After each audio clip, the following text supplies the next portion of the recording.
அவன் முன்பு தேவர்களுக்கு உதவி செய்வதற்காக போரிட வானுலகு சென்று அது முடிந்தவுடன் திரும்ப நினைக்கும் போது அவன் தேவர்கள் அவனுக்கு என்ன வரம் வேண்டும் என்று கேட்க, வேறு எதுவும் வேண்டாம், நான் இன்னும் எத்தனை நாள் வாழ்வேன் என்று எனக்கு தெரிந்தால் போதும் என்று அந்த கட்வாங்க மகாராஜன் சொன்னான்.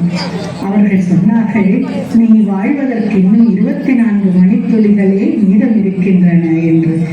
அப்படியா, சரி, அது போதும், எனக்கு தெரிந்தவரை என் முடிவு எனக்கு தெரிந்ததே, அது மட்டும் மகிழ்ச்சி என்று உடனடியாக பூமிக்கு திரும்பி வந்து பத்மாசனத்தில் அமர்ந்து அந்த 24 மணித்தியாலங்களும் பகவானின் பாத சரணங்களில் தன் மனதை ஒப்புவித்து அசையாத அந்த தியானத்தோடு சமநிலையில் இறைவனோடு ஒன்றர கலந்தான்.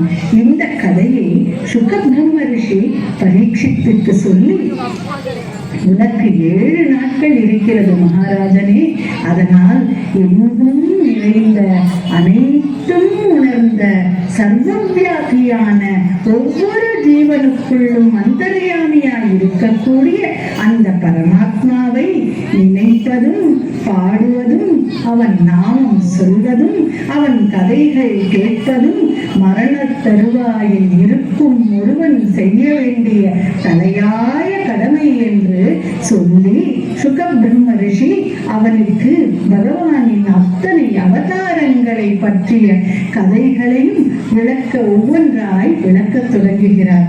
இதில் முதலில் வருவது சிரவணம். நவவித பக்தி என்று பிரகலாதன் சொன்ன அந்த 9 வித பக்தியில் முதலில் வரக்கூடியதான அந்த சிரவணத்தின் மூலமாய் இறைவனின் கதைகளை காதார கேட்பதின் மூலமாய் கேட்டதன் வாயிலாய் அந்த பரீட்சித் மகாராஜன் 7ஆம் நாள் முடிவில் இறைவனோடு ஒன்றிணைந்தான். நாமும் இப்போது அந்த இறைவனின் அவதாரங்களை நாட்டிய வடிவில் காண்போமா?